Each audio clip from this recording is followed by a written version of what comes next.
And I think some of the anecdotes that really bring that home are talking about how the gymnasts were given these drugs in like candies and gum. Yes. So it was like that was like the reward. You were Yes. you're like, oh, I get the gum today, and then that's the steroids, which I think really brings it home that these are children that they're giving this to. Like you hid it in the candy so that they didn't know what was happening, and they were excited to get candy.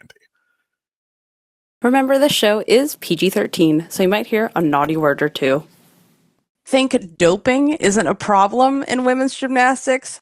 Think again. New research contextualized from Uncle Tim. Commits and non-commits to college gymnastics, we will discuss. The second part of our interview with Daymon and Patrick about the U.S. judging, world judging, and the camp selection process here in the United States. And a mini commission about our fantasy comebacks for the LA 28 Olympics. Okay, today is November 17th, 2025, and welcome to the number one gymnastics podcast in the galaxy. I'm Jessica, and I'm here with the great Spencer Barnes from the Balance I get a great. Mm-hmm. Yeah, you're setting a precedent, today. And now if you don't say the great, I'm going to be like, you have not introduced me with my full title, which begins with the great. Sir Spencer Barnes of the spreadsheets. Okay, let us begin with the headlines. Yes, so some USA Gymnastics, big USA Gymnastics news this week. New CEO announced, previously Li Long had announced that she was stepping down at the end of the year.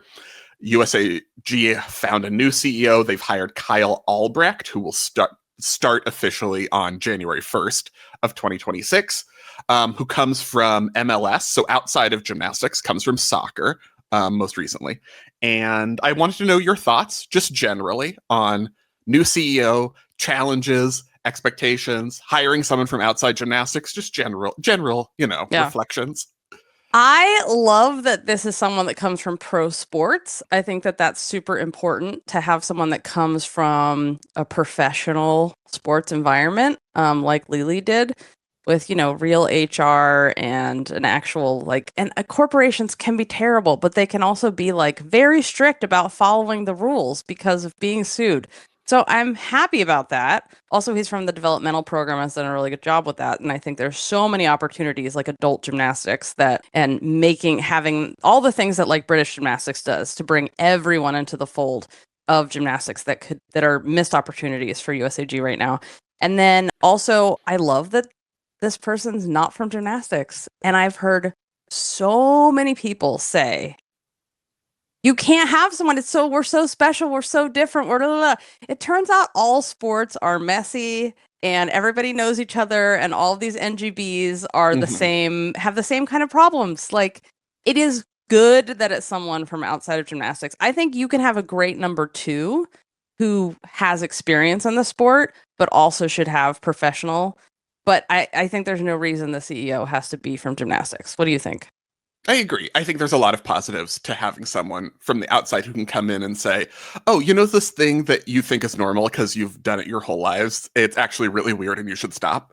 That's always I think that's a helpful perspective to have. The concern is always, is this someone who's really invested in this sport specifically, or is using this as a stepping stone kind of job to other sports executive positions, which, yes, to some extent, every job is a stepping stone to other things. And that's just kind of how the world works. But that's why we do this till we take over the FIG. My God, it's going to happen. You want someone who at least is invested in, this Kyle Albrecht will have to show you are invested in this sport specifically, and not just you wanted a job as an executive of an NGB Olympic sport, but that you care about gymnastics specifically, and that you're aware of the extreme responsibilities and of this position and the very serious repercussions.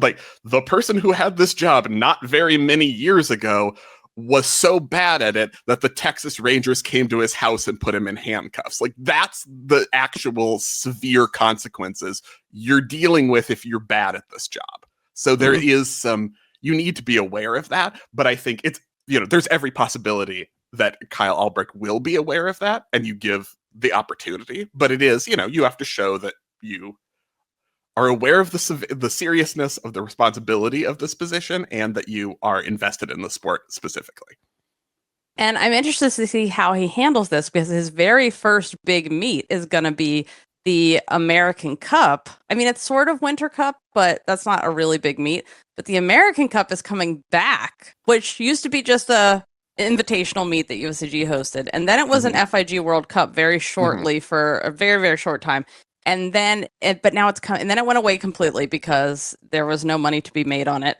And now it's coming back, but as a mixed team event, which is exactly what's going to be in the LA 2028 Olympics. On the very last day of the Olympics, there's this mixed team competition, which is so freaking awesome. And I'm so excited about it because we got to see the Europeans and it was great. I loved it. A lot of apparently no notes.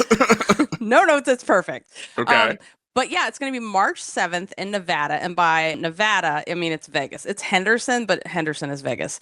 So yeah, 8 countries of mixed teams, and the format, hopefully the format's TBD, but hopefully it's going to be the actual format that they're going to use for LA, which is the three events with rounds. Yes. That would be probably the most prudent thing if you're saying this is a preparation for getting excited about a mixed team event. Although, once again, I would like to register my complaint that if you don't have all the events available, it is dumb. Yeah, I agree. It should. They took but away. I actually prefer a mixed team event in this kind of format and time of the year. Like the thing with American Cup is always that sometimes you had great performances, but it was also really early in the year, and a lot of gymnasts were like, give me a minute. Like this is my first competition back from a break and we'll see how it goes. And I kind of like the fun camaraderie play around aspect of a mixed team event for a beginning of the year American Cup kind of context, actually more than I like it for like, this is part of the Olympics now, but we'll see. I might get into it. Yep. I just love the rounds of people get knocked out and the strategy behind it. And it'll be interesting to see who goes because the last time it was held was 2020 and then, COVID, but Morgan Hurd. It was the very last thing. Yeah. It was like, I feel like our episode about it was like, we've heard about this thing called COVID. Should American Cup be happening? Oh, well, it's happening. Yep. Okay. College signings for the 2027 season. Yes. So it was the first day of the signing period, which gymnasts do to say, this is the school I intend to go to. But could you actually explain like what the signing day is and what this means a little bit? Yeah. So it doesn't mean that you have to go to that school right away. It's not like you're showing up the next day. It just means that other schools can't continue to recruit you. So it doesn't mean a lot. It just means that KJ can't call you up, Spencer, and be like, hey, do you like winning and chandeliers? And be at our school. Well, she could if I signed for Oklahoma. You're assuming I didn't sign for Oklahoma. Which is presumptuous of you because I'm a level 10 national champion and I could go to Oklahoma if I wanted to go to Oklahoma. Excuse me. Obviously. Yeah. But so we had some big news of gymnasts who announced that they're signed. They had almost all previously verbally committed and said, on social media, like, this is where I intend to go, but they're officially signing. So big news item 1, Jenny Rowland just decided that she's the new national team coordinator. And it's just like, I'm going to have all of them. So you don't need to have like a trident or whatever, because I'm just it. Because Dulcie Kaler, Jayla Hang, and Simone Rose signed with Florida, who had all previously announced that. The big elite name who is part of this class who did not, at least as of recording, as of yet, sign was Hesley Rivera, who had said, who has announced a verbal commitment to LSU, but didn't sign or wasn't announced as a signing with everyone else on the first day when everyone announced their signing. So what are we reading into that? I was going to say, do we read anything into that? What would be the purpose of this show? Of course we're reading into it. What do we read into it? So it's very interesting because on the one hand, there's a history of WOGA elites going pro, but now it doesn't matter if you go pro. You can go pro. It's less significant now in a lot of ways. Basically like, doesn't matter. So I think this probably means she's just going to stay at WOGA through LA 28. But I think it also doesn't bode well for LSU. I mean, here's the thing.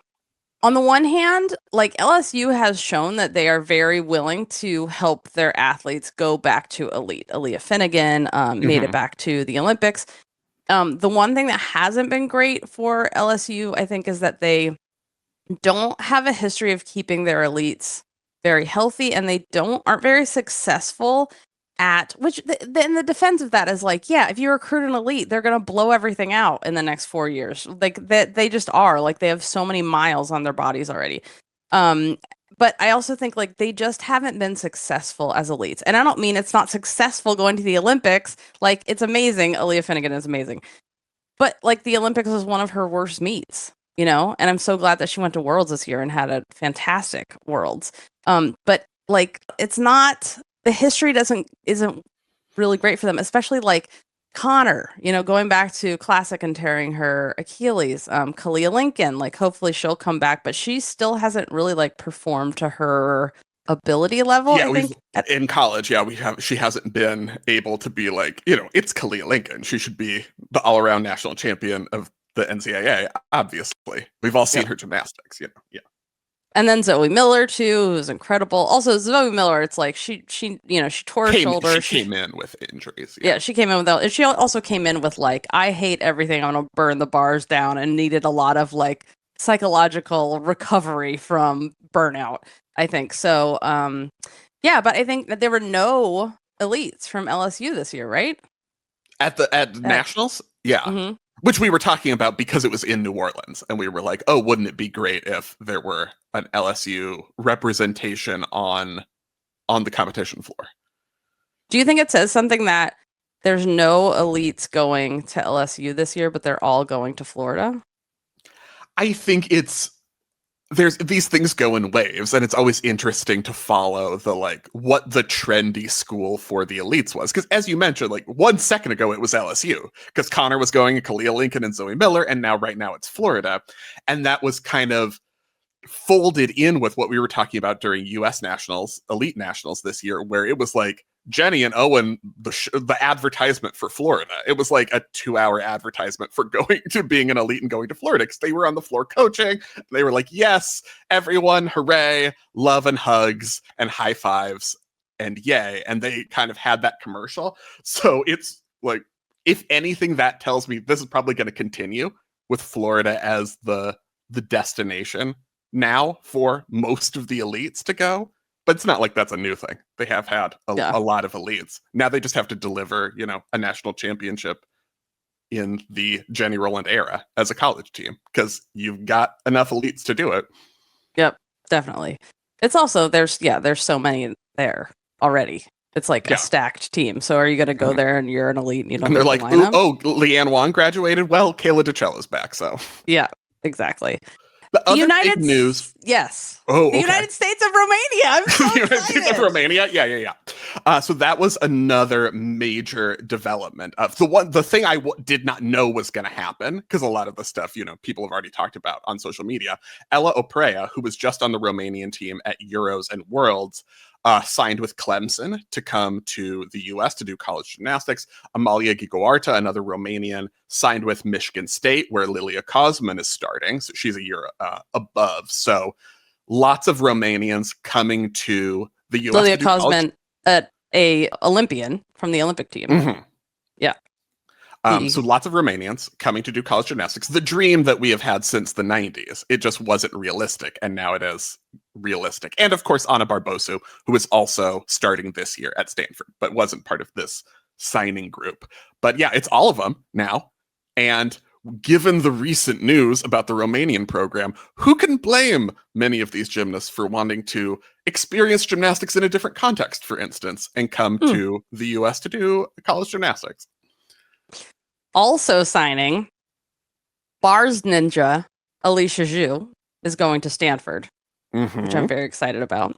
Madre Johnson, Izzy Stasi, Eve Lowe, all going to Oklahoma. Zoe Malomo and Michelle Pineda. You know how much I love Michelle Pineda. And Zoe Malomo. And your favorite. Never and that's forget. UCLA, by the way. You said their names and then got so distracted by how much you love them that you had a little breakdown. But yes, going to UCLA. Also, Gabrielle Black of the Canadas. I'm so excited we get to watch her at Utah. The Miltons, Annalisa and Malia, also did sign for LSU. So we mentioned elites for LSU. they are elites going to LSU. So it's not none. We were talking in Hesley's context specifically. But yes, the Miltons signed for LSU. We're talking the top competing internationally regularly elites. World's teamies. Kamara Williams, very interesting, to Georgia and for this year in January. I love her. I love her so much. Let's go. Also, Georgia's graduate early and come here. That's what they're known for. The other thing I think is significant, Madison Hajar, who is a Canadian elite, also going to Cal and going in January, because I was very worried about Cal's roster this year because Crandall Howells left. They lost so many other routines anyway, like Maya Lazan graduating, Maddie Williams graduating, MJ Frazier transferring to Florida. And then the commits who were going to go there, a lot of them have gone to Clemson with the Crandall Howells. So Cal was like, our roster is 4 people. So I think this is very useful for their team. And I'm happy to see that because I think it fills out their potential slate of routines a little bit more, because they still have Tanya Paulson coming in, and Ondine hopefully will be healthy to do more events this year. And so there's a lot of really exciting things happening at Cal, but also do you have enough people to fill out lineups is my big question. So that's important. Also, Ella Kate Parker, who we haven't seen in a long time, but was a top junior, signed with Alabama. Ella Kate Parker if you want to keep a neutral spine and you can't make yourself do it, just put your leotard in your mouth. Fame. This is her viral moment, not just for being a good gymnast, but for making her own solutions to neutral spine. That's keeping your head straight so that you don't get lost in the air. You're supposed to, you see people tumble and whip their head back. You see many world champions even. Incorrect technique, but if it works, it works. Should we discuss the articles from Uncle Tim this week? Fascinating. I'm very interested in all of this. Some really fascinating, particularly anecdotes that I had never heard before, personal stories about gymnasts from East Germany and the doping system, the national doping system in East Germany, which we've always kind of known about as a concept, but kind of getting the details of how it specifically affected specific gymnasts is very interesting to me, which I had never read before. So this is newly published research that a lot of it had not been in English. I had never seen it because it had never been in English before. So this is fascinating. I highly encourage reading it. What are your impressions, thoughts, takeaways? I mean, I think it's really important to look at this now, and I always appreciate his research because as a PhD, he of course went and got the original Stasi documents. But I think it's also important now because, Russia was just banned for state-sponsored doping as a country. But, East Germany, also known as the GDR, was never sanctioned for this. And I think also it's the importance of telling these stories even now is looking at the consequences that unethical win at all cost behavior has. And they did win. It wins.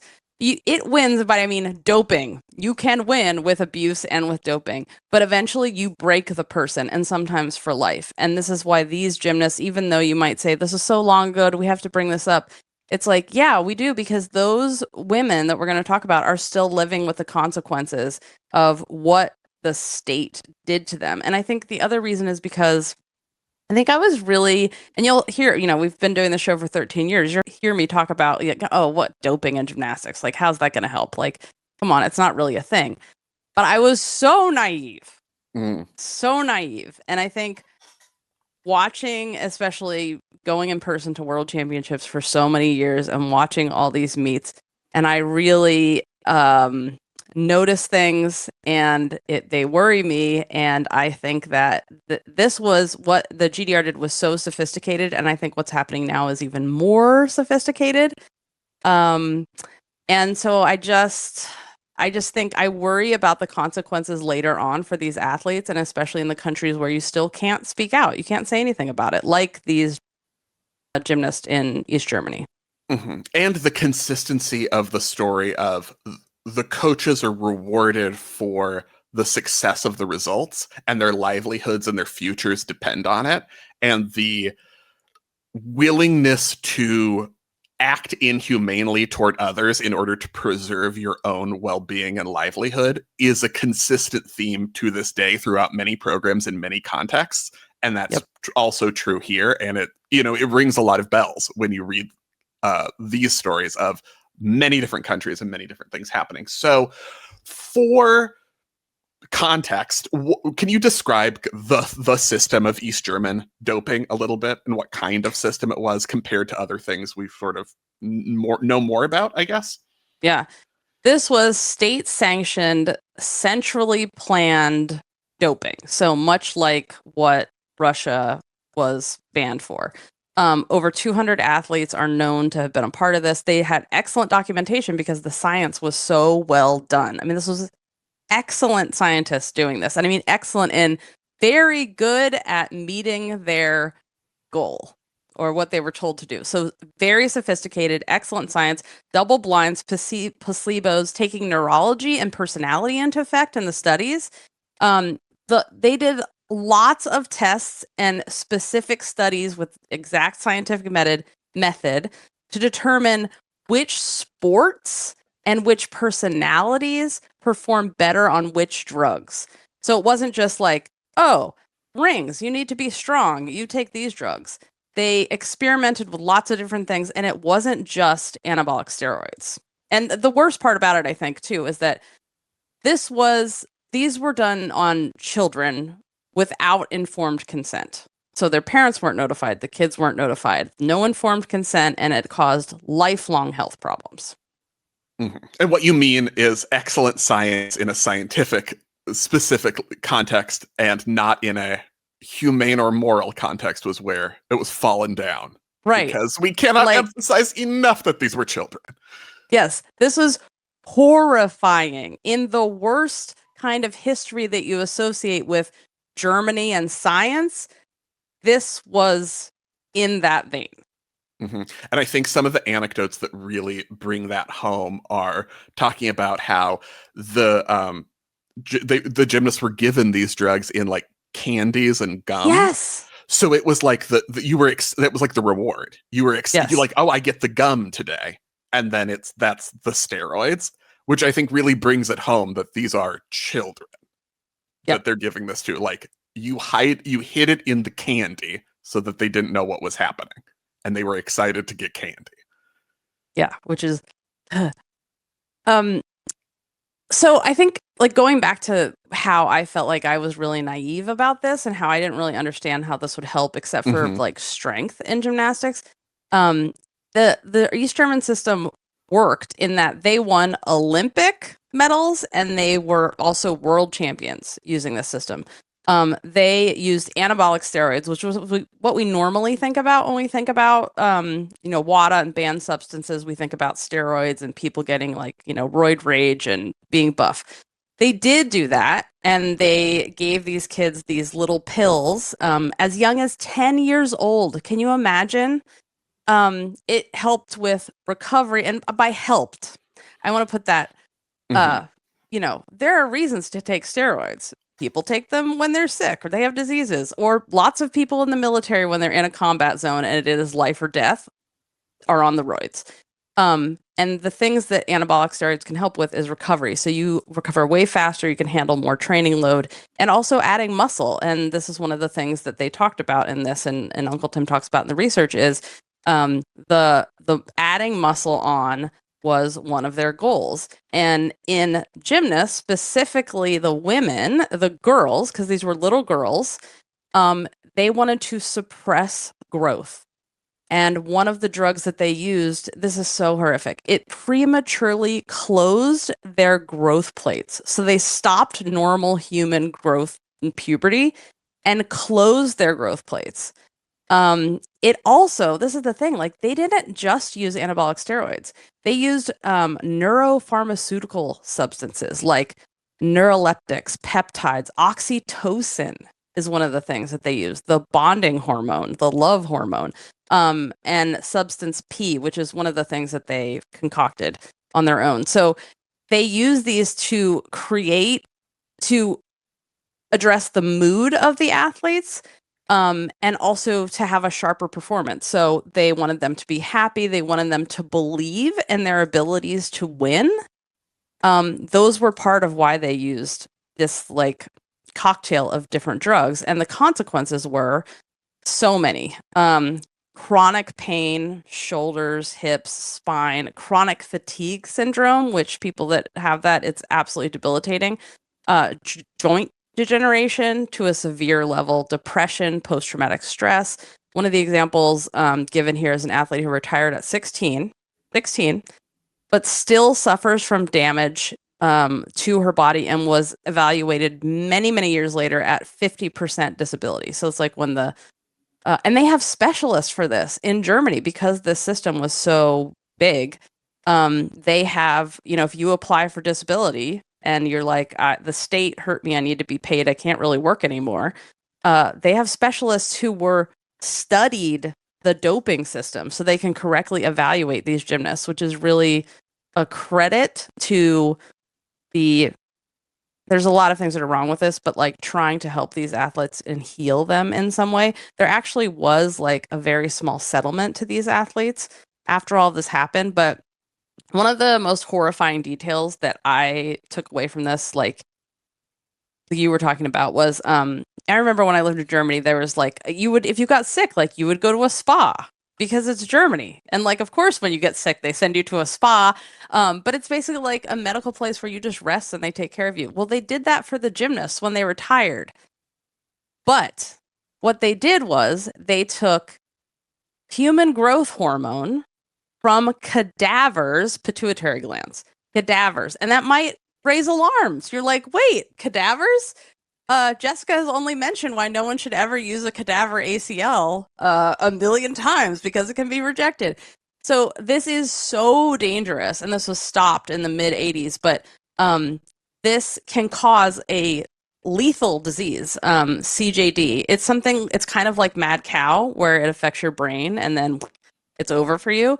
So when these gymnasts it's not like, they were still like 16 when they stopped doing sport. They were sent to the spa, and they were given this human growth hormone for weeks. And one of the gymnasts grew 10 centimeters in a year, which is like 5 inches. And that caused, so basically they're trying to they fused the growth plates. Now they're trying to unfuse the growth plates. And like growing pains, imagine that accelerated by 1 billion times. So that caused even more musculoskeletal damage to her, which she still has. So in terms of consequences, reactions, you told me about Missy Marlow saying, posting on Facebook about this story, who was on the U.S. Olympic team in 1988, a U.S. gymnast. So I wanted to know what she said and sort of the other reactions to this research from people who were also competing at that time. Oh, and let me make a correction. That's more like 4 inches. How much she grew. Okay, so I want to back up for a minute and just, if you weren't alive when this happened and you weren't celebrating and your dad, who used to be a spy in Berlin, was crying at the TV watching this because he had seen people like shot and killed in front of him trying to escape from East Germany into West Berlin. If you didn't live through that, the wall fell in 89, and they started immediately uncovering the Stasi files, because this is basically the secret police who are keeping, data on everyone. Everyone is an informant. It's like, imagine North Korea now. So this was all discovered very fast. So this is like a year or two after the Seoul Olympics, right? But also, one of the other things that happened is the IOC immediately denied all of the appeals to take the GDR's medals away.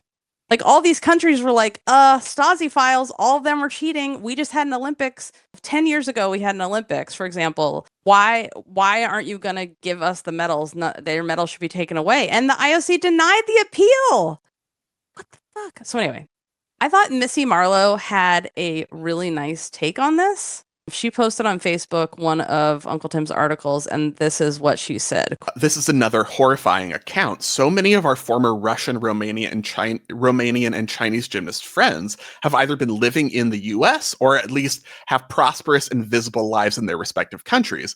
We see each other in person or via social media regularly. However, the East German gymnasts have all but disappeared, and I never really thought about it until now.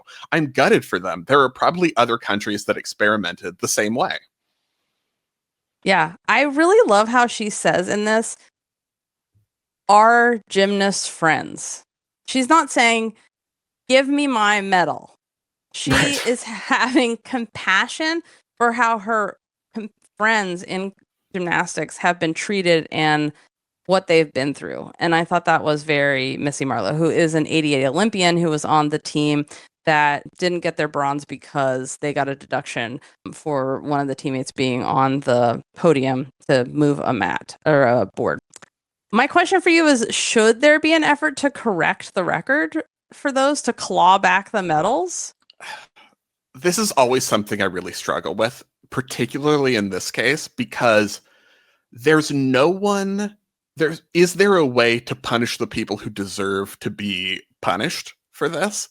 Because I feel like if you were to say, oh, we're going to take away the East German team medal and give it to the United States, the only people you're punishing are the people who don't deserve to be punished, the gymnasts who were, forced to do this, often without their own knowledge. One of the other interesting things from the article was the story of Fenric saying they took these vitamins, and then when the story came out in 1990, she said, oh, I know those pills.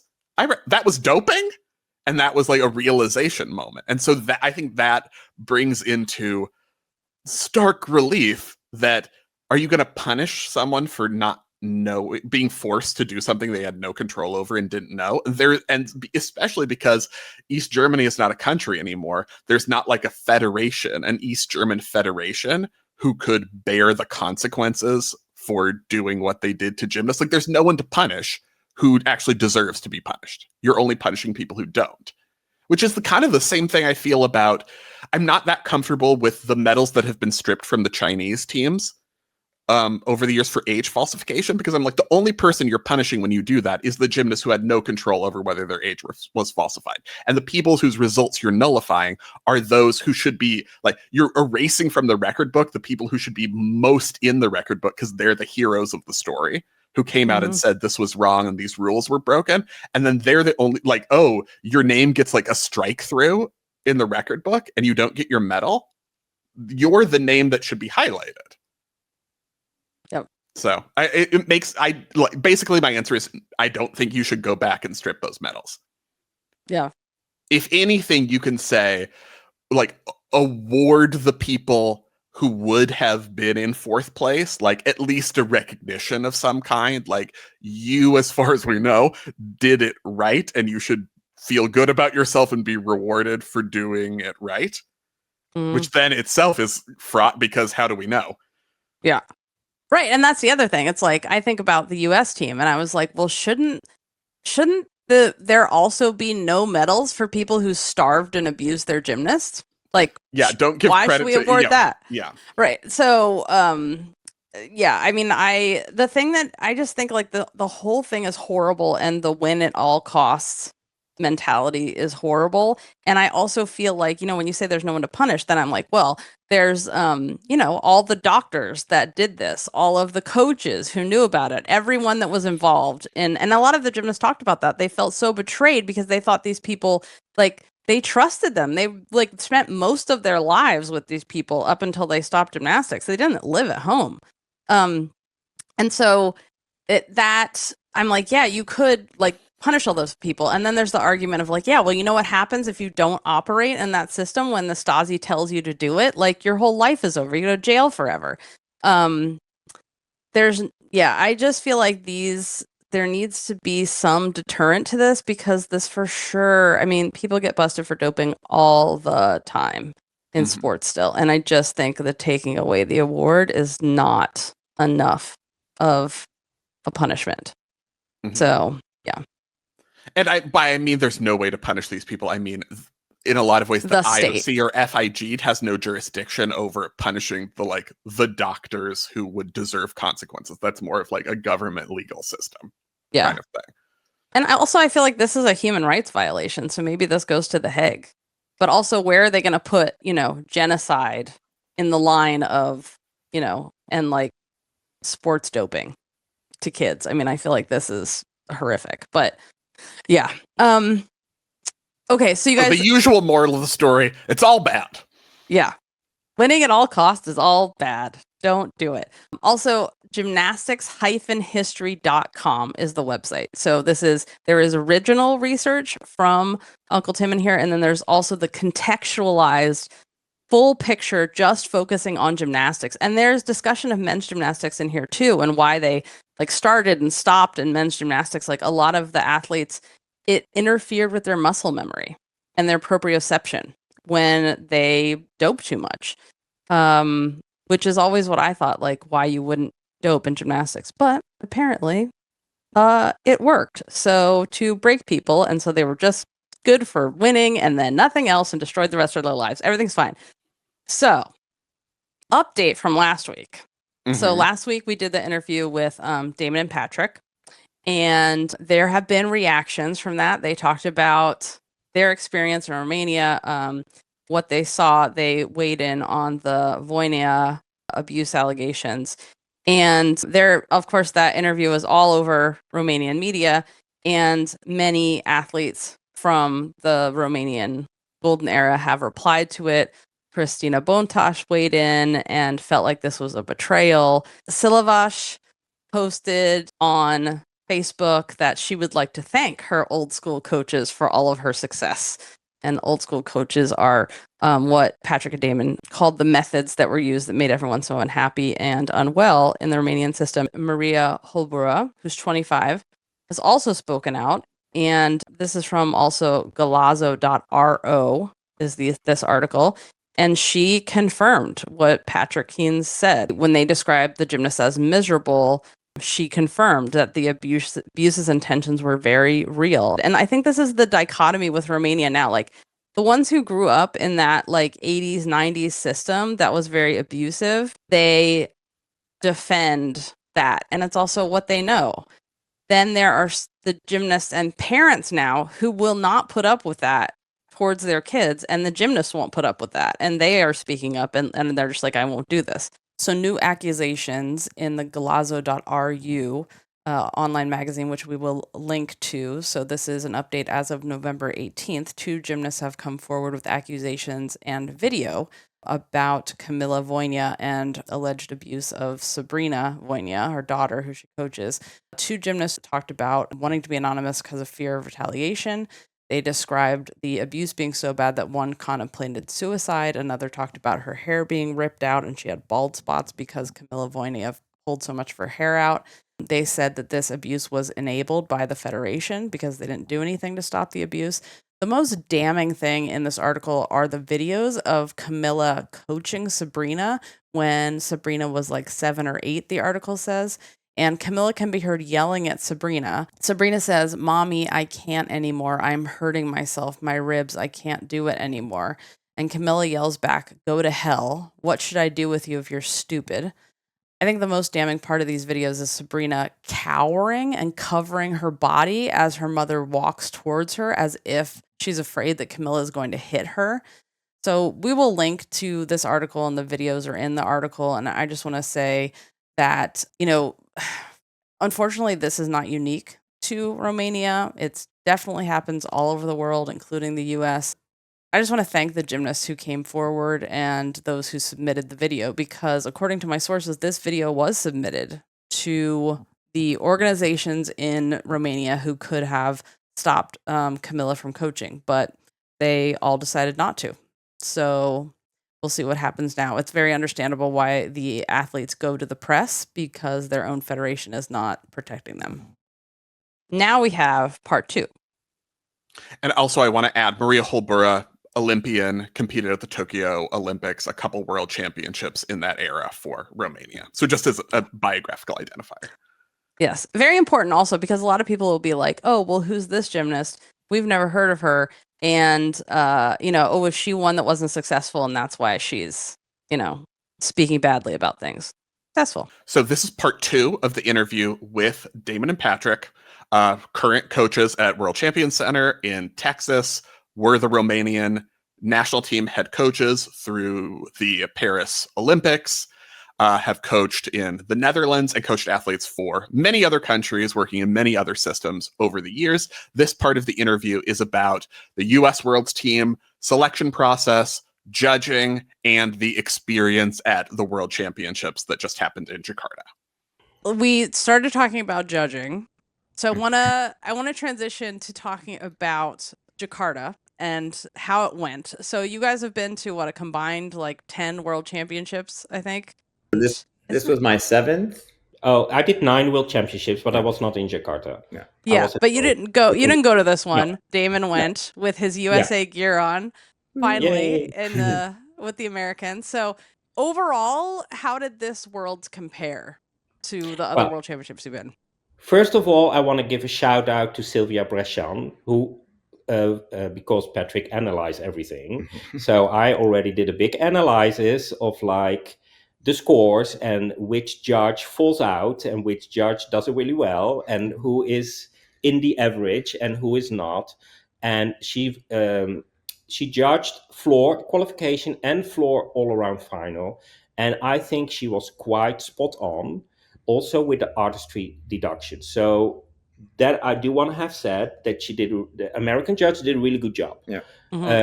American judge and former coach of Ali Raisman as well. Yeah, right. But I only saw her on the list. I didn't see any other American judges on the list. So I don't know what happened there, but maybe line or time. Yeah, because it's a draw at the end of the day, and American judges are not allowed to judge in the finals, in the event finals. So that also makes the chance limited that they are going to be seen there if there is an American representative.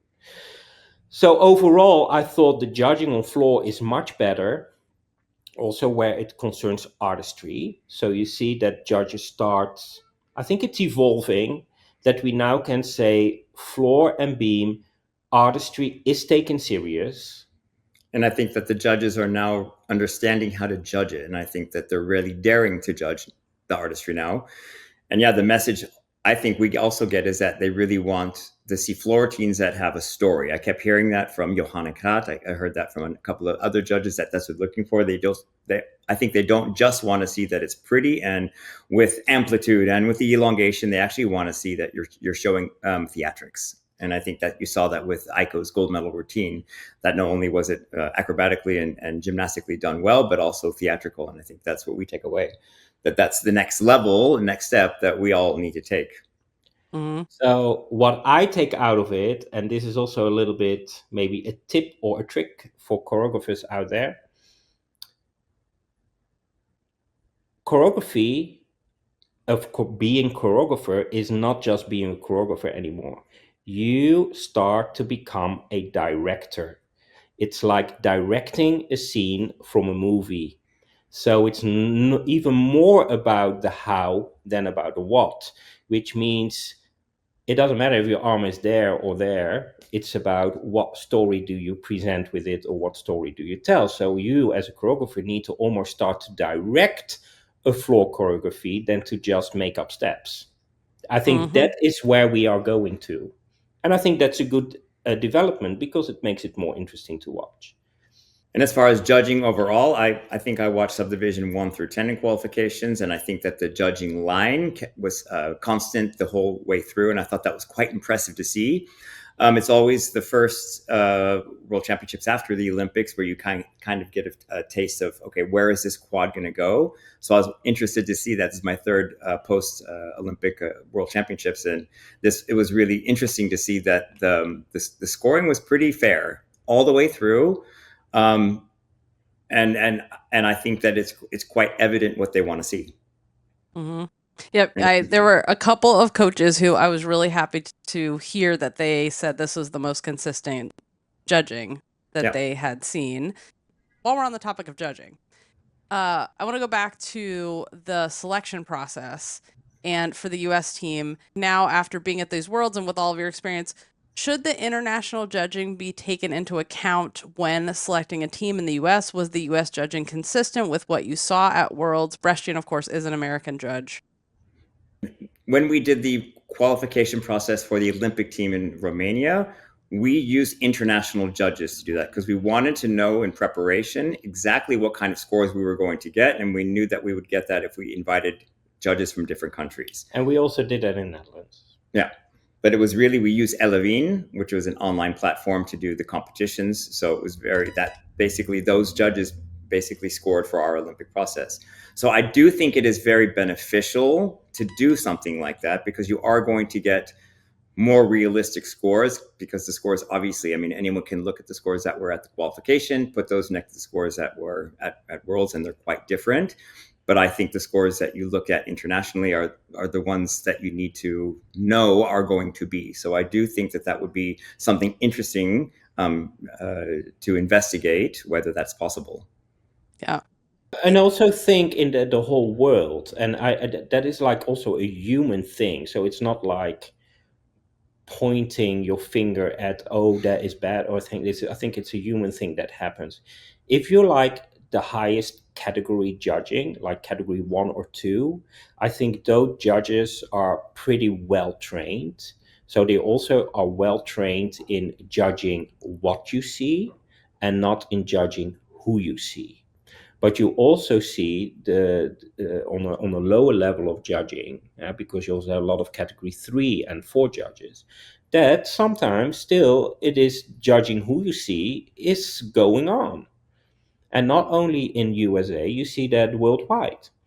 And therefore, I think in a selection process, it is important that you get the objective view of like maybe also some other eyes that have not that are not of that country or that nation. And as a coach, you also want to know what kind of what your score your athlete is going to get internationally, because you know what to work on then in the 2 weeks prior to departure. Spencer, you have amazing stories from your family, and today's show is brought to you by Storyworth. So can you share one of those stories that you've learned?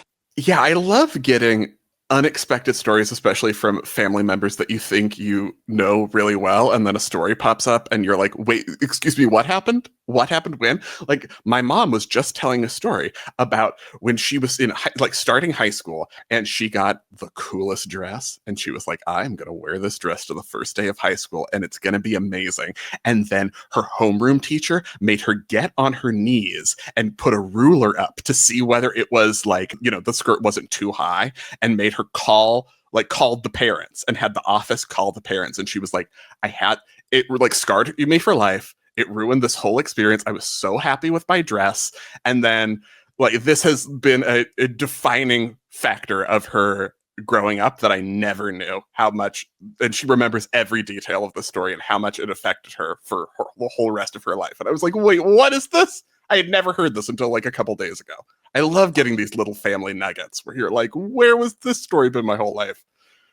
My God, this is exactly the kind of thing. This is why I love Storyworth, and we have gotten it from multiple family members. You get a prompt, and then they'll answer the prompt. It's a question like, what was your most scarring high school experience? Yeah, for example, can custom write them, or what are you most proud of? And then they answer them, and at the end of the year, it makes it into a book. And the best thing about this is making it easier, especially for the more tech challenged members of the family. So they can either do it over email, or now they can record it over the phone for Storyworth to transcribe. It makes it so much easier, and you don't need apps or passwords or any of that stuff. And at the end of the year, it makes this beautiful book. The photos are printed in vibrant color. You can then get this beautiful hardcover book, and you can share it with multiple family members, and it's a keepsake for years to come. My mom is planning on this being basically her memoir, and she takes so much time with it. And I'm like, Mom, you don't have to tell your deepest, darkest secrets in this unless you want to. But this year they added a bunch of new features to make the storytelling even easier. They have personalized questions and the magic editor, which I definitely would need the editor. Or maybe I wouldn't. I'd be like, see, dyslexia. You can still be successful in life, even if you can't spell anything and forget grammar. So they also have their magic layout and new book designs. They make the finished books, especially the photos, look even more beautiful and special. They just rolled out Spanish language support, which I love. So they have printed over 1 million books and preserved 35 million family stories since their founding 13 years ago. They have over 48,000 5-star reviews on Trustpilot. Give your loved ones a unique keepsake you'll all cherish for years, Storyworth memoirs. Right now, save $10 or more during their holiday sale when you go to storyworth.com/gymcastic. That's storyworth.com/gymcastic to save $10 or more on your order. This show is also brought to you by all of the vitamins and minerals that I have been trying to force Spencer to have for years. And now I'm celebrating because Huel's Daily Greens Ready to Drink is so convenient. So Spencer can just drink it while he plays video games or plans the highest scoring team for LA 28 Olympics. They've also launched in Target, and I know that that makes it more convenient. And now I can make sure that he gets all of his essential vitamins and minerals and greens in every single day. This is developed by nutritionists and dietitians. It comes in blueberry, apple, or peach flavor. I like the blueberry lemon thyme. Spencer's favorite is the peach one. Yeah. Peach hibiscus. That's my winner. That's my number one. Automatically made the team based on all-around score. Spencer will actually drink this. 42 vitamins, minerals, and superfoods. And it's got bubbles, which is my favorite part. Only 25 calories, 4 grams of fiber, 1 gram of sugar with electrolytes. So it meets his important energy needs to create all the gifts of people accidentally tripping, high-fiving each other into the face during competitions, which I love. Huel makes healthy eating simple. They also just launched into Target stores nationwide. Try Huel today with 15% off your purchase for new customers with our exclusive code Gymcastic at huel.com/Gymcastic. Use our code and fill out the post-checkout survey to help support the show. Absolutely. Do you think all the gymnasts should have to use the equipment to qualify at trials that they're going to use at the event at the World Championships? Like, so Taishan, for example, was the equipment for Worlds, and not everybody used it, and no one had to use it at the US trials. I would say no, because we don't have Taishan in the gym, and we basically got to to the qualification camp and had a day or two to train on that. So I would say we qualify on what you're used to at home, but then I think it's handy if you do a training camp that training camp also has the equipment from the competition. That's also handy to have. And it also really depends on the competition. So, for example, in Romania, we had the Olympics in Paris, which was all Gymnova, and we had a whole Gymnova gym at the end. And that was important for us to qualify on because of the importance of that competition. You also see often that countries bring in the beam of that equipment brand or the bars of that equipment brand. Like, for example, in Tokyo. When Tokyo was on Seno. And I know that we in Netherlands had 4 regional training centers where the girls were training of the national team. Every regional center got a bars from the federation to train on. Yeah. So that is a solution. On the other hand, to bring in the Seno, I cannot pronounce it. Seno floor is too much of a cost, because that's like at least 150,000 euros you have to spend on a floor. But we got a piece of carpet for we can train the pirouette turns on. Because it's high roller, so the pirouettes are then a little bit more difficult. Yeah. So you can work a way around it, but I would always suggest, if you're going to do a training camp up front, do it on the equipment of that gym, because your athletes are just better adjusted. It's just in your benefit. Yeah, because we went on training camp, which was great, by the way, in Japan. It was really good also to get over jet lag if that was a problem. It was a good atmosphere. It was really nice to get the team together. It was unfortunately on Seno equipment with the bars were a bit different and funny. So it did take a day or two to get adjusted to that. And then going to Jakarta, we had to adjust to the Taishan. Not a big drama, but yeah, it was just an extra adjustment. But I do have to say that at the Flip Fest, where we do have the national camps, they do have Taishan bars and beams. So if you wanted to use that for the qualification, that was an option you were allowed to do. It's mind-boggling to me. I mean, the United States has all the money in the world, and they could spend it in lots of different ways. But to hear that you guys were sent equipment, or that Romania bought all the equipment you needed, where here to have an athlete, I mean, an athlete could say like, "Hey, I only have AAI equipment, and the LA Olympics are going to be on whatever Gym Nova. Could you please send me the bars?" Like, that doesn't happen here. No, because you have a different system. This is a survival of the fittest system. It's a private from system. the last history. Privatizing. Yeah, but also like we have enough girls to choose from, so being adaptable is one of the selection criteria. Yeah, that's a good point. Actually, you guys had so few people in the Netherlands. So, like, it's such yeah, a small country. But also in Romania, that's in the same pot of the Netherlands. Germany is in the same pot of the Netherlands. Austria is in the same pot. They all have.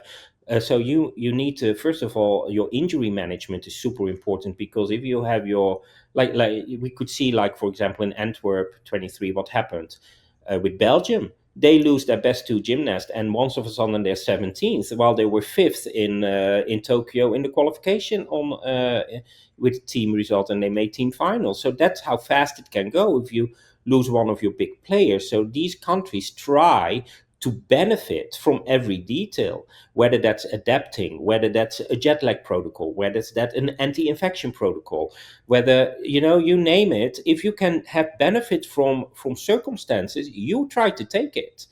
Or you have so many athletes to choose from that you are replaceable, and that is how you go.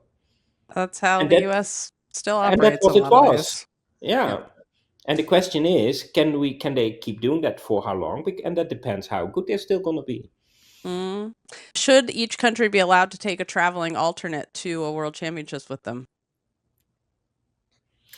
Credential. I would say yes. Yeah, I would say yes. Normally with a team you always can, but I think this one is because it's 4, but 3 go on an event. So I think that's the philosophy behind it. But normally with the team you always have a credentialed alternate world championships. No, but I would say yes, because there are a lot of countries that, especially now with the individual world championships, all these countries like Italy, France, Germany, they are building up their new cycle.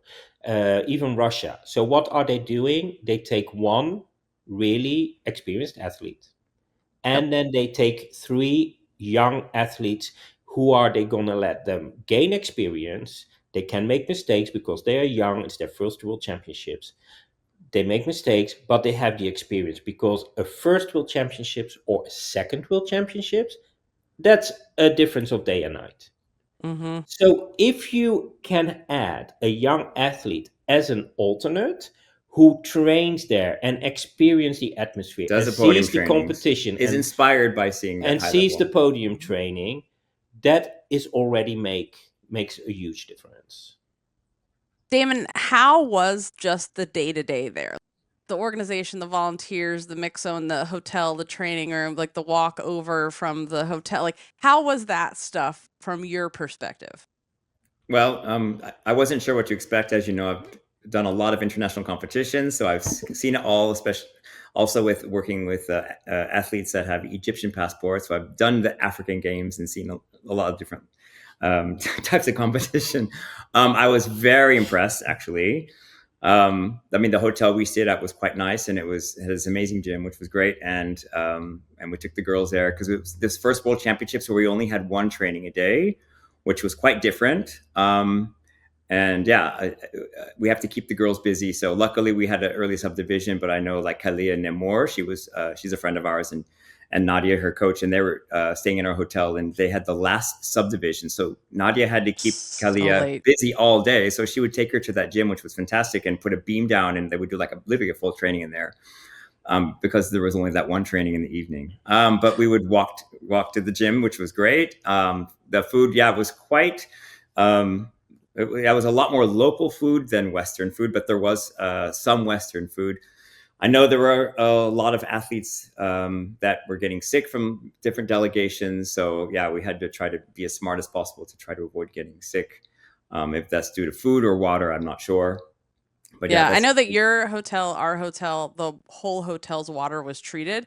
but I talked Yeah. to so many people who didn't know you can't drink the water there. It's We great. did eat well, and there was the dessert bar was amazing, and yeah, Yeah. Chris Brooks, so I you think, he really went for it. so you guys only had one training hall time a day? Yep. So they're trying to save money and have less days. So it's this whole quad, all of the worlds and the Olympic Games will only have one training for 2.5 hours a day, which I'm not personally a fan of. Because basically you need to do routines on that training. And I missed having a training where you come in, okay, let's work on some basics. Let's fix that skill that didn't go with, or let's work on your choreography. So we kind of didn't really have those trainings. So when we did go to the gym, I pulled Dulcie and said, okay, let's work on the choreography. There were luckily mirrors, and luckily there was a big gym for it. But I did really miss those moments. Or also just let's not sit in the hotel a day. Let's go to that second training. Let's do some physical. Let's do some strength training. So I personally, as an experienced coach, did miss those moments. This explains why so many teams were at the mall so often. Yeah, there's a lot of. Because I was like, why is everybody out so much? Because the FIG does not make that decision for nothing, because they look at the overall gymnastics of all countries. And what you see very often, and that also happened in the Netherlands a lot, that they only gonna do one training a day, even if they have the opportunity to do two. First of all, there are a lot of countries there, and they're not big players, but there are a lot of countries there who only train once a day at home. So they train there also once a day. Second of all, there are a lot of countries there, like a country like the Netherlands, who also often train once a day because they do their injury prevention. How do you say that? They do their injury management. They don't want to overdo it because they cannot lose anyone. And so the athletes are like 30 years old. And the athletes are older. So they do one training in the scheduled training, and then they train in a fitness. So they're not even going to go to a gym, a hotel gym. No, they're going to go to a proper fitness. The first thing, what we did with the Netherlands always at arriving at the World Championship, the European Championships, where is the best, closest by, proper fitness? Because all these girls work with individual strength coaches. So that is the program they're going to do the second time that day. And that has a lot to do with injury prevention, with maintaining their body, with maintaining their health.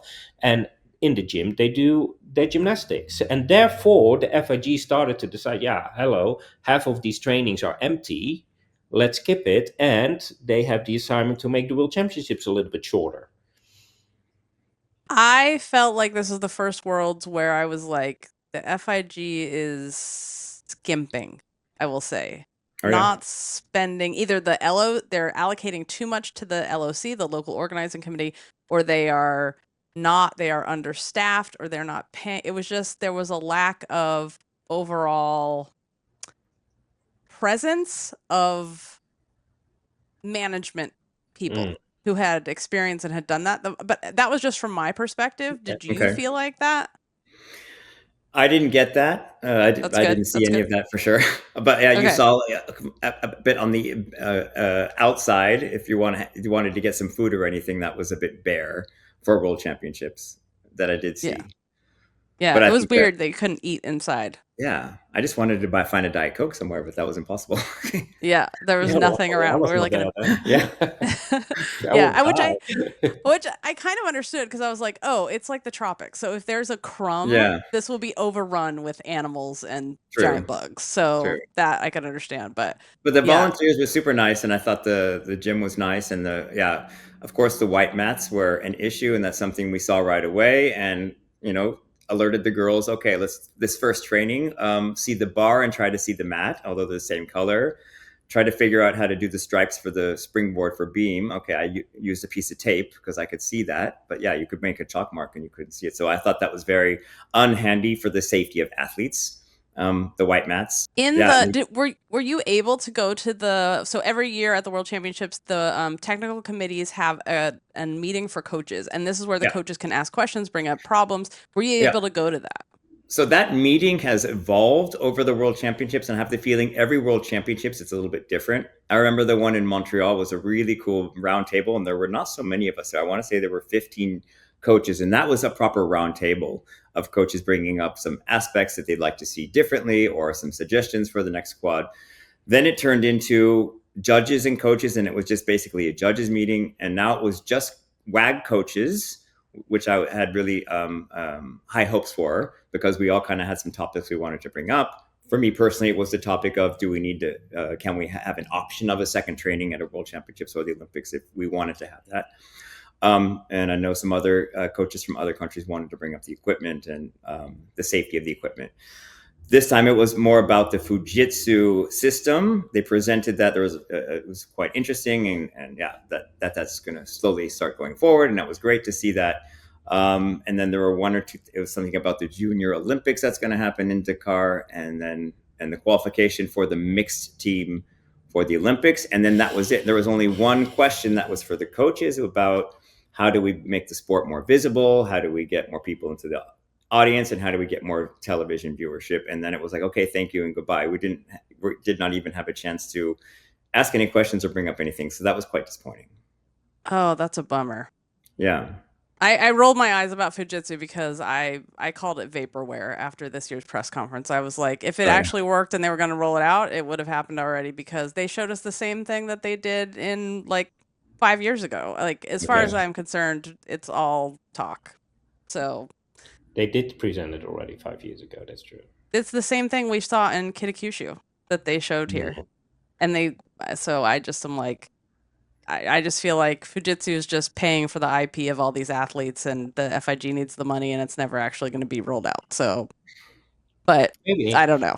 The idea is impressive, but yeah. The idea is impressive. Yeah. I know. I love the idea. I'm like, yes, this is great. Please actually. Can we get one for the gym? Yeah. Right. Yeah. But for sure, they would not be able to judge the artistry. No, I think the point would be for bars would be possible, D-score. I guess. Yeah, and the D-score works. It's worked for years. As far Only as we I know. think they said floor D-score is still not done yet. Interesting. Okay. But that was a bit disappointing. So yeah, I would love to see it as an actual round table, the coaches round table. Yeah, that's a bummer, because that's one of my favorite things of hearing about is like how the round table went and what did people bring up, and how, like, tell me about Dulce's experience and how do you guys feel and what are the next steps, and like she made the most finals of anybody. It was great. In the US. Super inspired. I think we had an idea that she could make this team. We understand international gymnastics, so we understand what's needed. We do the mathematics, and we knew she had to hit, and we knew once she hit that, the 55 would come on board. Yeah, we knew that. We could calculate that. Of course, that's not something we say to her, like, you need to hit 55 and you can make it. Of course, we just want her to do her gymnastics and do her best and have fun doing it. And then the pegs will fall into the right place. And she was super excited. Her process was good. It was a slow process from us coming in and getting to know her and building up these routines to this program. And she went with a lot of anticipation. She had the best time, and she took it all in. She had a great round. Okay, the finals didn't go perfectly, but we've had so many athletes make their first finals at a young age and they don't go great. But I think that's the experience you need to have, that you come back even more hungry for those opportunities and work even harder and build the program even further. That she's super motivated and inspired to do it again, and with the new programs, and with that now. And for us seeing World Championships and analyzing the scores, you get a good idea of, okay, what is going to score and what is not. And that also gives us now an opportunity with Dulce to go like in a little bit of a down period and exploring the code, like where can we do the upgrades, what is working, what is not working, what is suitable for you, and what do you feel really like. Because I can make a list with 10 upgrades, and then when you present it to an athlete, very often they say like, oh, that upgrade, hell no, I'm never going to do that. But they might have been upgrades in that list of they think, hey, I never thought of that I want to try. I think that's going to really work for me, and this is how you just be smart, but also work together with the athlete, especially when they get a little bit older and not like 12-year-olds anymore. And that you involve them in that whole process and explain to them, hey, this is how the code works. this is what the bonus value of that skill is if you do it like this, and what elements can you combine it with. And that's also very inspiring if you come back from such a big tournament to have like a period of time of a couple of weeks to really start to explore like what is out there, what could work for me. But This I think is she always- got tons yeah. of experience here. A lot Yeah. that's not only inspiring, but really now she knows how it goes, and that she belongs with the best of the world, and now she is really hungry for more. And I think talking to her, one thing that she learned, but it would also be good to talk to her herself, of course. I don't want to speak in her name. But one thing that she learned, hey, it's not all about the D-score. I know from history-wise, USA Gymnastics was, of course, a lot about the D-score, because otherwise you would not have a chance to make the team. But we've seen now also E-score is super important. So if you go 1/10 lower in the D-score, but you upgrade your E-score with that, that's equally important. And that might be the route for you in order to get the highest possible score on the board. And I think, that is like that's the smart way. gymnastics. That is smart gymnastics. Yeah. That's the way to think.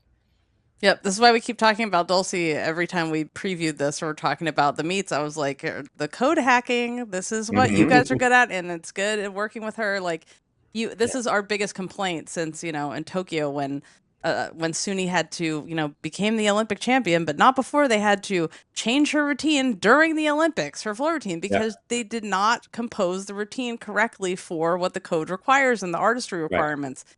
And it's like, I feel like this is the biggest place where the U.S. is behind. And I was so glad when you were hired, Daymon, to do the developmental program, because I was like, oh, please, finally, we will get, hopefully, routine construction that is worthy of the gymnast's abilities.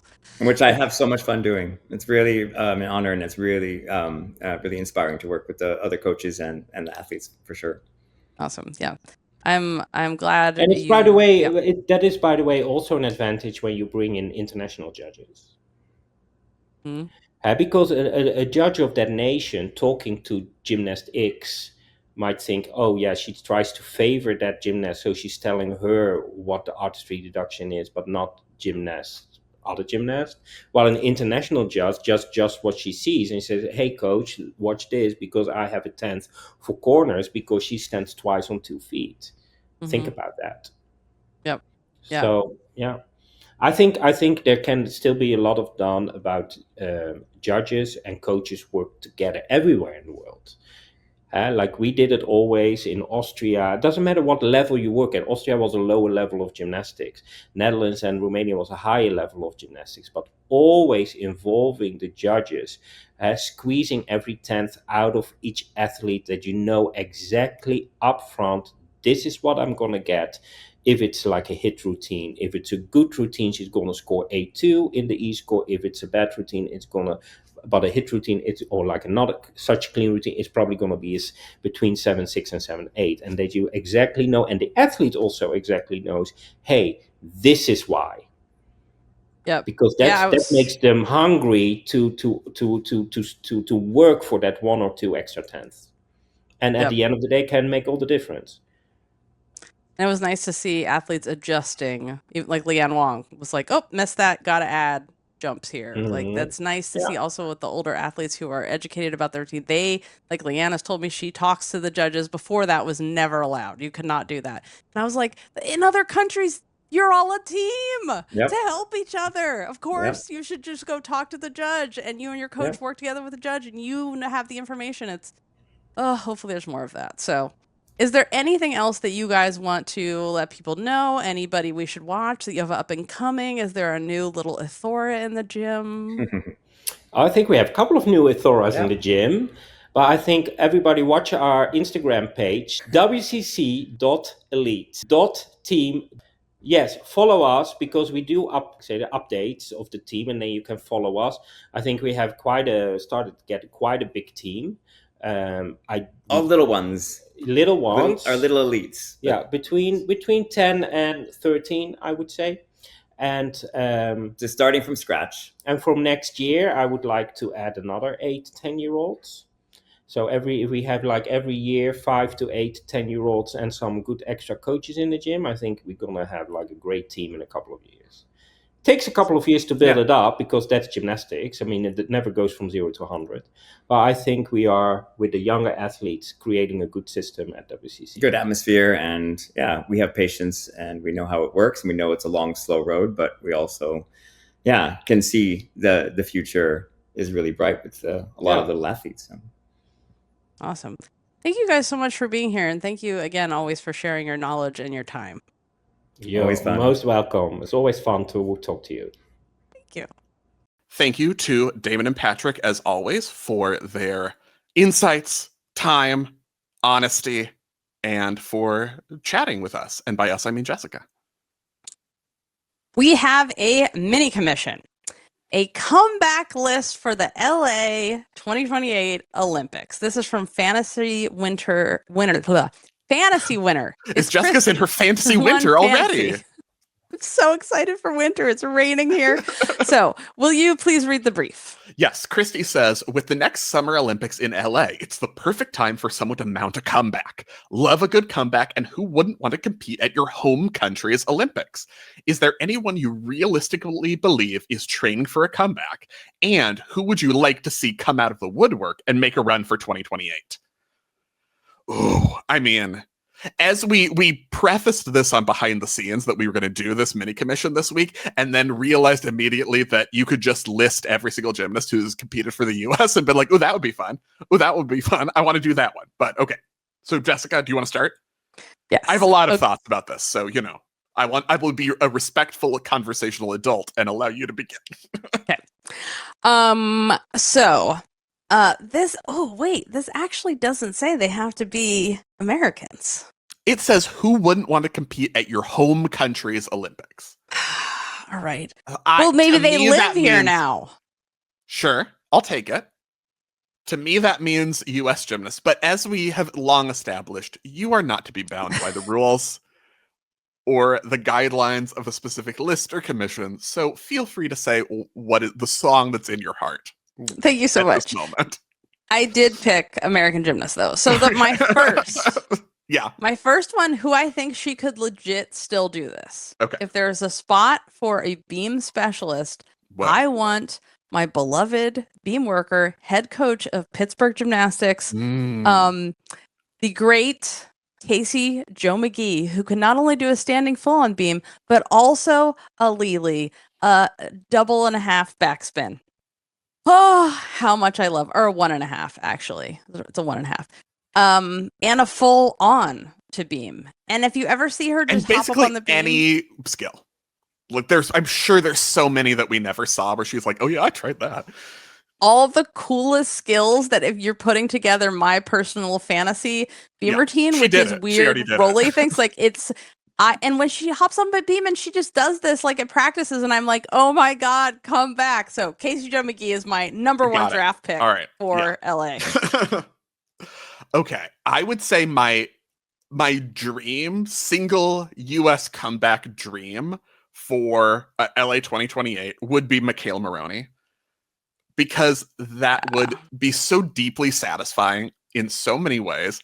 Not the least of which is that I will gladly die on the hill that Mikhail Maroney never got enough credit for her all-around abilities, and to describe her as a vault specialist is a disgusting disservice to the gymnastics that she showed on all the events.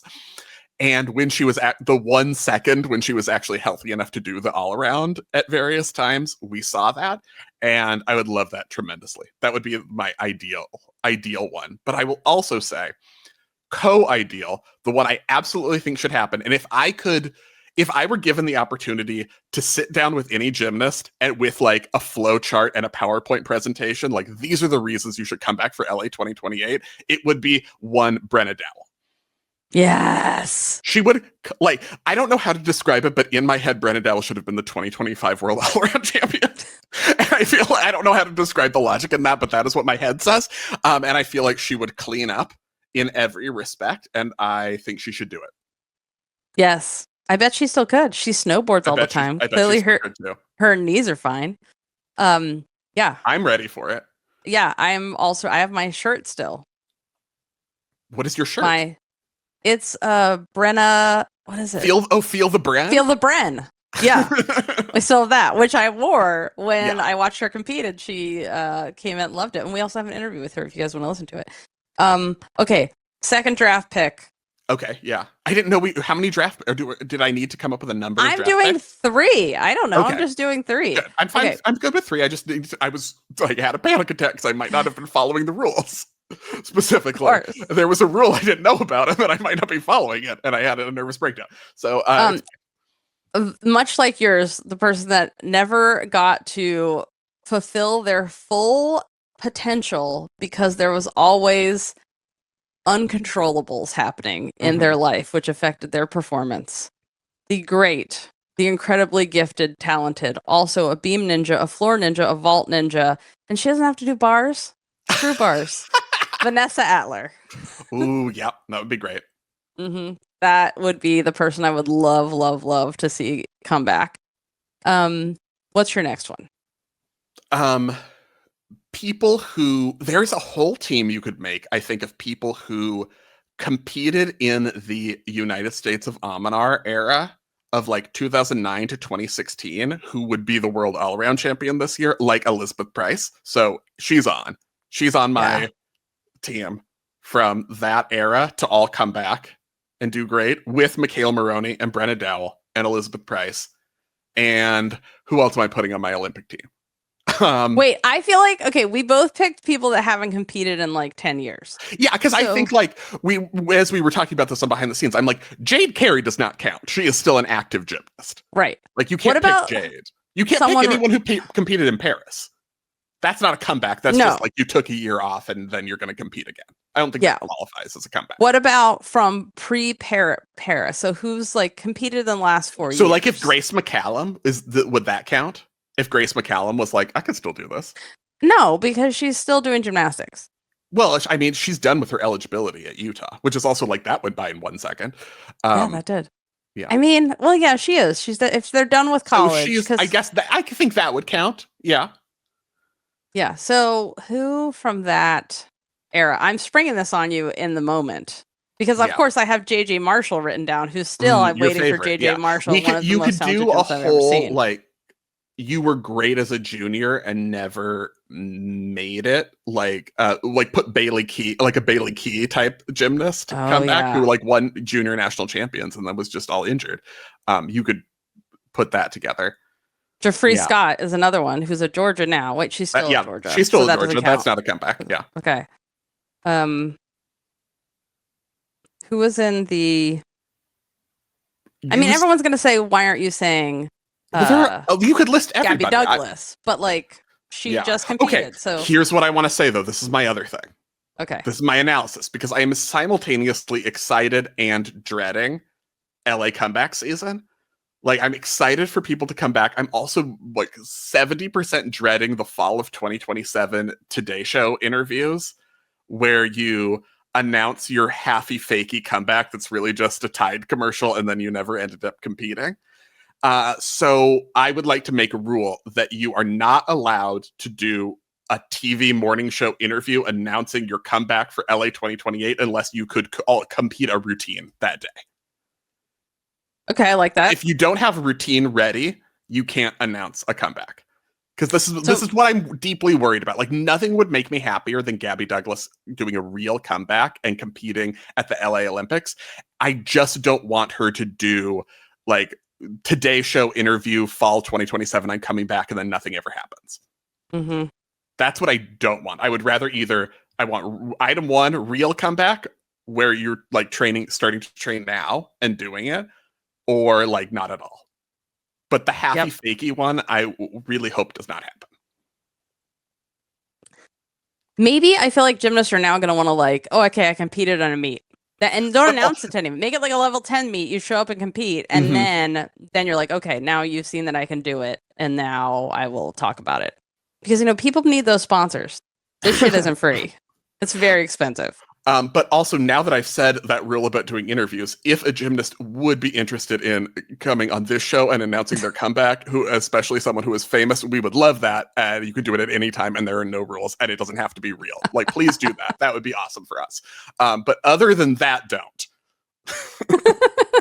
Don't do it on the Today Show or Just Good to be Morning clear, America. you're only wherever here, they- yeah. otherwise I don't like it. Okay, but you're saying, Casey Joe, like, what if an all current college gymnastics head coach comeback team of 5? Yes. Because I mean, the obvious one would be like Jordan Weber, because I still feel very comfortable that she could do like an Olympic level beam routine today. Yeah. She would just Riley McCusker. We're not thinking of Riley McCusker. Oh my God. That's not a comeback. She's still an active gymnast. Oh, she is. That's right. But she's the one. Still at Florida. I would love that Riley would be McCusker. great. But that's not a comeback. She is currently competing. Okay.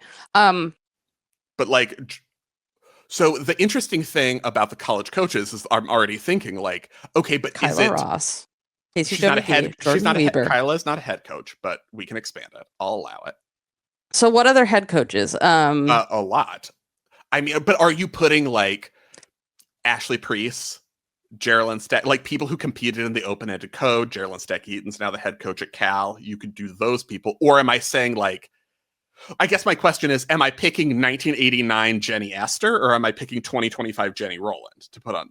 They have it's now. You have to pick now. Okay, she didn't say we could time travel. Because if we can time travel, Christy, you didn't even say we could time travel in your commission prompt. Okay, yeah, now, yeah. Okay. Casey Joe, Jordan Weber.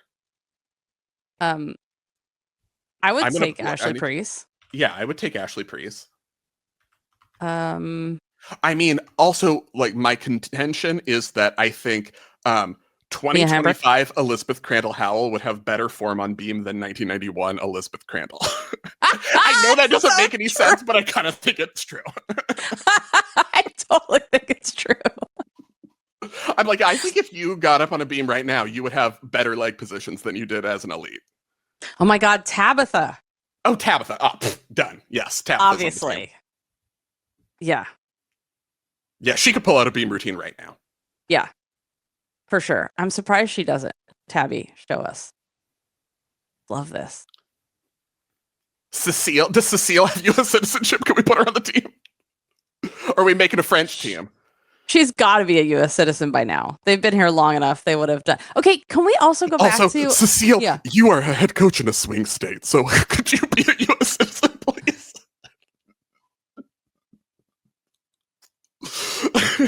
I would appreciate that. Oh my God. I wonder though, maybe they're like, we have our, green cards. We're good. We're still gonna pledge allegiance to France. Especially considering. Right. So let us know, listeners, your picks and also your 5-member college head coach comeback Olympic team.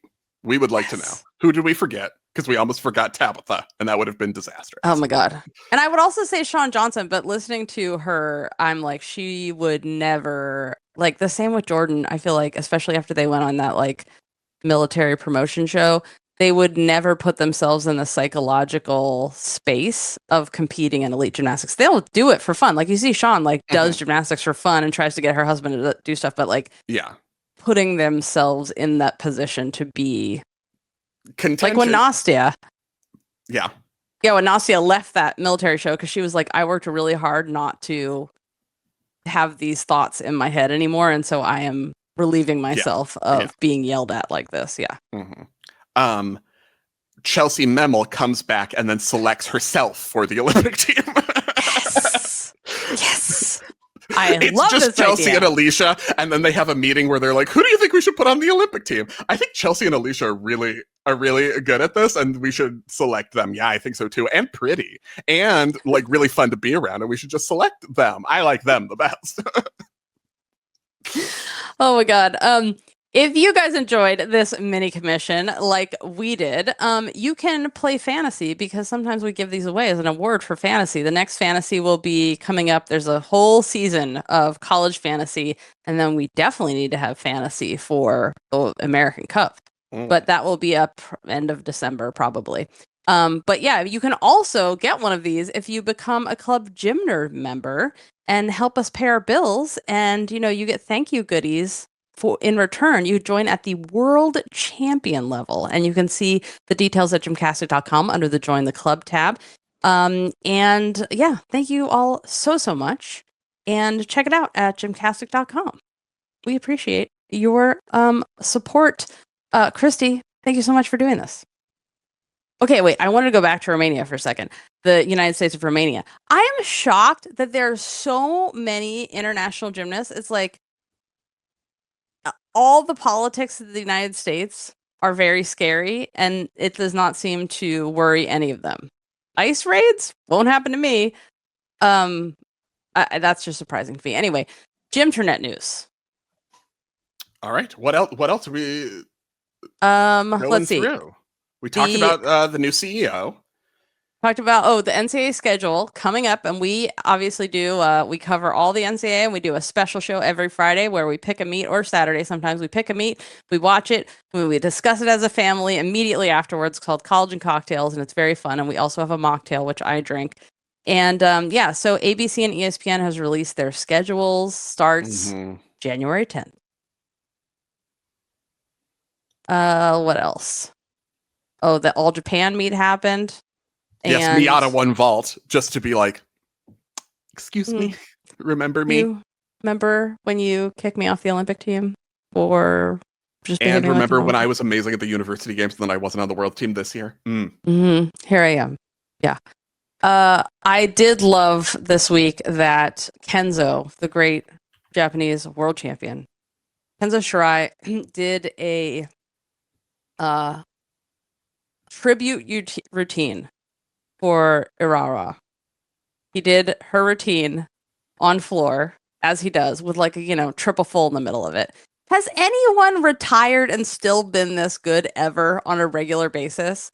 Like, he looks like he could compete tomorrow and be world champion. It's insane. Anyway, I love when he does these routines and how he talks about when he does the routines with dance and with music. He learns something new and it's fun. And I love that. So he has it up on his Instagram if you want to watch it.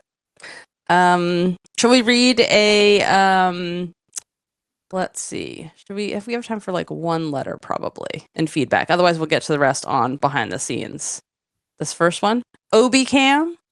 Oh, well, this is Jessica's little advertisement for behind the scenes, because when cooperation happens, your cat, Obi-Wan, a name you came up with that's not from any famous fantasy series or anything, that was just an original.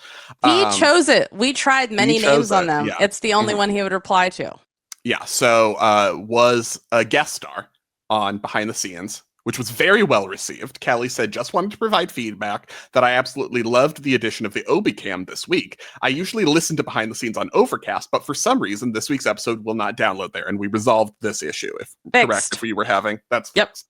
I had to log on to the website to watch the video, so I loved seeing Obi, and he is an amazing manager. I frequently listen to the podcast with my fabulously furry Pomeranian, Cocoa Puff, and I would purchase a Taco the Chihuahua Gymcastic t-shirt if it was available. Keep up the great work. Gym nerd, animal lovers unite. Oh, we will have to ask. Oh my God. This Cocoa Puff is so cute and wearing an Eeyore onesie, which is even cuter. Oh my God. Oh, amazing. So thank you. And I'm like, so many people, we had that glitch with the feed, and so many people were like, oh, I'm going to have to watch the video version of the show for the first time. And we're like, oh, I love this. And also there's a cat. We tried this week, but Obi was not having it. There was, it's cat. It's on a cat schedule. Right. So, he does what he wants. Yeah. But thank you guys all. And I'm glad that so many of you found the video version of the show and enjoyed it. And if you are one of those people, please subscribe to us, because we met our goal and have unlocked a new level of YouTube. So they'll just chat with you and help you at any time when you get to this level. So please subscribe. Thank you so much. And please leave comments, because since we have strict rules about the comments over there, I will read them, so that I don't have to read like abusive, horrible things. And so I will interact with you over on the YouTubes, more likely than I am to do that in other places. So what else, Spencer? We have behind the scenes this Friday. Junior Worlds. Junior Worlds. Week. Oh, I got a video from the ballroom where it's being held. It is a ballroom, a very small ballroom. The hotel looks beautiful, which the Filipino journalists at Worlds were telling me how this hotel is amazing and it's gorgeous, and it totally is. But I mean, there's like it's a very small venue, but everything's nice and close together. So I feel like whatever feed we're gonna have, we'll be able to see all the gymnastics, which is the bonus. So Yeah, and it is listed on Eurovision Sports website, just like the finals are, just like for Senior Worlds. Yeah, and I feel like they're going to be able to pack that place because, yeah. So I hope the athletes have a really awesome time competing there. So if you love the show, please subscribe wherever you're listening, and also on our YouTube because that helps us. And until Friday at noon Pacific, where we will answer all of your questions, and you can send them in at gymcastic@gmail.com or on the forum. We'll see you at noon for Behind the Scenes. Until then, take off on gaze, so lit on rights. Thanks for listening, and we'll see you on Friday.